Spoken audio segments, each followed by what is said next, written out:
Welcome to this YouTube channel and thanks for clicking this video. Click the subscribe button to become part of the ON Graphics family. We also do gigs on Fiverr, so please feel free to click the link in the subscription below. So let's start the video right away.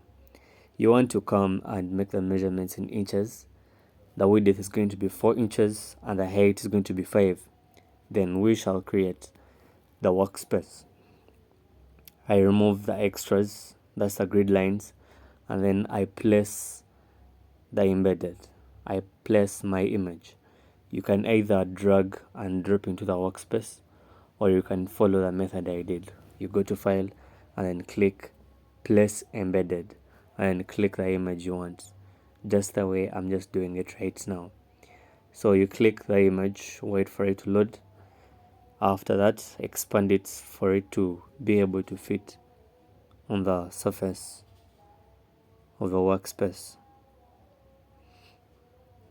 So after that, you want to come to the layers, right click on it, click blending options.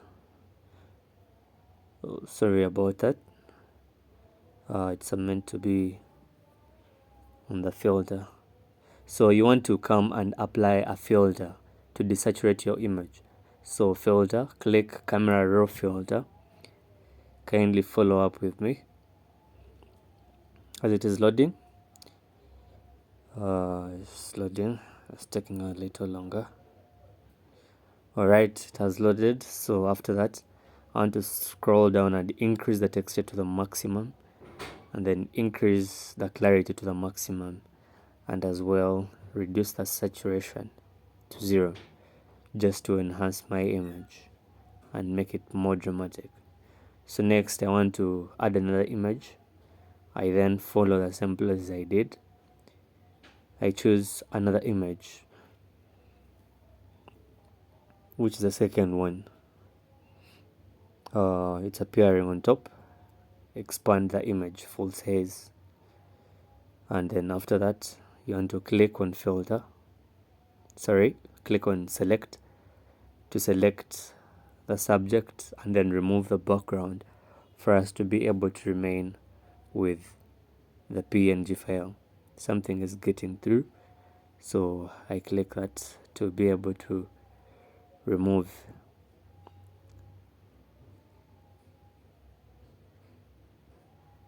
I increase the size and try to remove it. Okay, it's gone. So next, after that, I'm going to click on layers and layer the mask. After that, I click rasterize that layer, and then I click on that layer and then apply layer mask to make it a single layer. I'm going to try to position it in a position that is favorable. After that, I go to filter and click camera raw filter, so it is having the same designs, and then go to layers, and I'm going to reduce the opacity to make it fit in the right position I want it to be, just to make sure also the behind person is seen. 62. I'm going to drag that on the side, just slowly on the side, just to open up the face of the image behind. That's it. Creative. Thank you for watching this video. Please subscribe, like and share.